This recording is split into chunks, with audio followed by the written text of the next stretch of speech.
rights, children's rights, and to promote healing.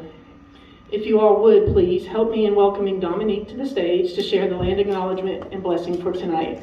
Dominique.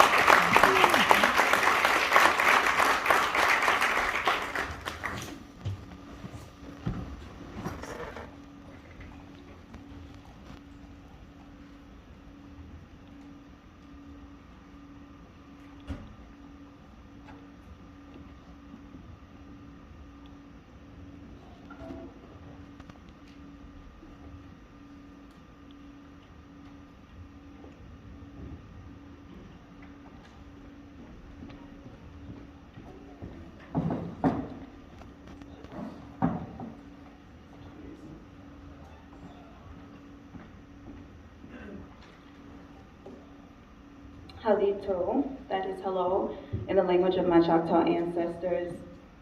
My name is Dominique, and as my friend LK explained, I'm of mixed American and Indian lineage.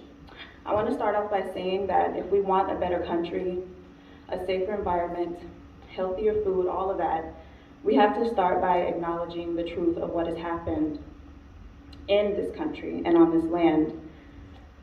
So I'm going to share a little bit of my history with y'all that relates to the subject of Rhythm of the Land. My father's maternal side descends from a large family of farmers from Sumter County, Alabama.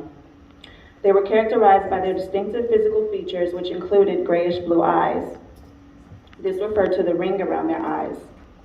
And although to some they were just Negroes, they were actually of Choctaw Indian descent. However, like many people in the Southeast and still remaining in Alabama and just throughout the Eastern region period with Indian lineage, they're not recognized, meaning they don't have legal status as Indians. So they descend from the Choctaw Indians who refused to move after the signing of the Treaty of Dancing Rabbit Creek. So they did not move to Mississippi but remained in Alabama. After incidents of lynching, many of my ancestors scattered to other areas. And these lynchings truly stemmed from not only racism, but jealousy, because they're a large family, they're people of color, and they're stewards of a large earth section. And I say stewards because we can't own Mother Earth. We think we can, but we can't. She can get rid of us whenever she wants. But the existence of that part of my family really offended the white people of the town. Now, to go back further, early on in American history, when settlers got their colonies up and running successfully, they gained the power to give or deny Indian status. So those who were denied legal status as Indians were those who either didn't agree with treaties that their nations and tribes signed and didn't move on to designated reservation land, those who were enslaved, and Indian slavery is a huge part of America, but it's never talked about. Those who lived in what became the colonies, which were usually areas that Indians were already in, and those who did not mix extensively with European settlers, or those who mixed with other people of color, other Indians or non-Indians. In fact, in 1682, Virginia law combined American Indians and Africans into one category, being Negroes and other slaves. This went on further because regardless of whether you're mixed Indian or not, if you weren't on a reservation, you were affected by the white-black social caste system that was created and were usually thrown into the black or colored or mulatto categories, which are still present to this day. In fact, everyone, regardless of skin color, in the colonies were affected by this. The late Native American author Jack D. Forbes wrote extensively on this topic because it legally erased so many Indians through ethnocide. So many of our ancestors went along with these labels so that they could survive for a very long period of time, because once in history, Indians were being hunted publicly to the point to where it was being placed in newspaper ads. So the hiding of identity, ethnic identity, became a form of survival and still exists because it's now in our genetic memory. So with my family historically existing on these racial lines, and with farming being a part of my family's story, I'm honored to be here today. Today, we acknowledge the land on which our modern society sits.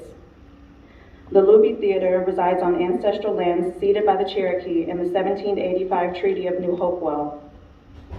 By acknowledging the indigenous peoples who were removed from this land and those who courageously continue to live on this land when matters made it very difficult to do so, we bring about the spirit of healing to Mother Earth during a time when we are all in need of it, especially here in Tennessee.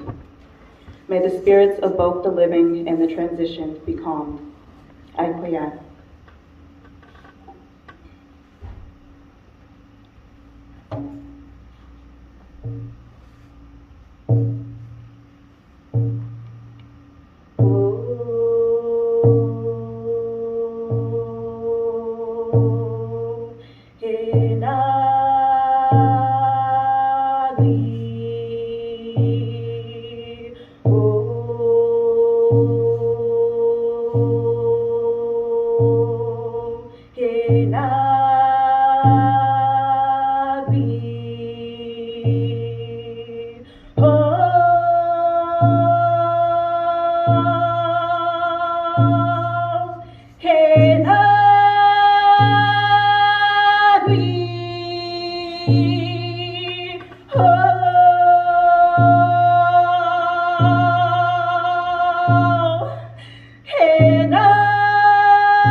If we can all just take a deep breath, inhale please, and exhale. And now for Rhythm of the Land.